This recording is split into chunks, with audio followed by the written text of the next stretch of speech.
कक्षा 5 पाठ 4 अहिंसा परमो धर्मः। महाराजा शुद्धोधन के पुत्र राजकुमार सिद्धार्थ एक रात अपनी पत्नी यशोधरा एवं पुत्र राहुल को सोता हुआ छोड़कर संसार के दुखों का कारण जानने के लिए जंगल में निकल पड़े। घूमते फिरते बिहार में गया नामक स्थान पर वे पीपल के वृक्ष के नीचे तपस्या में लीन हो गए। कठोर तप करने के बाद उन्हें ज्ञात हुआ और वे महात्मा बुद्ध कहलाने लगे।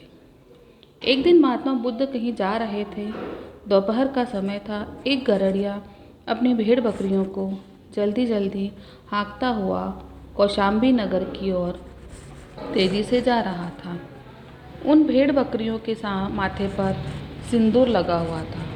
महात्मा बुद्ध ने गरड़िए से पूछा, भाई, इतनी धूप में तुम इन मूक पशुओं को पूरी तरह मारते हुए कहाँ लिए जा रहे हो? गरड़िया स्वयं गर्मी से बेचैन था।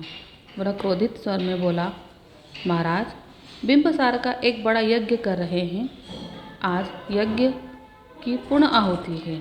इन सब भेड़ बकरियों की बलि दी जानी है। मुझे देर हो गई, इसलिए जल्दी कर रहा हूँ। यह कहकर उसने उन पशुओं को और तेजी से हाँकना आरंभ किया। महात्मा बुद्ध ने जब यह सुना कि इन निर्दोष पशुओं की अकारण ही बलि दी जानी है, तो वे दुखी हो गए और गरड़िए के पीछे पीछे चल दिए। भेड़ बकरियों के उस झुंड में एक नन्हा सा मेमना भी था, जो कुछ लंगड़ा कर चल रहा था। गरड़िया उसे बार बार छड़ी मार कर दौड़ा रहा था। बुद्ध से यह देखा न गया और आगे बढ़कर उन्होंने मेमने को अपनी गोद में उठा लिया। बुद्ध मेमने को गोद में लिए गरड़िए के साथ साथ चलते रहे। थोड़ी ही समय में वे नगर में पहुंच गए। नगर खूब सजा हुआ था। यहाँ यज्ञ चल रहा था।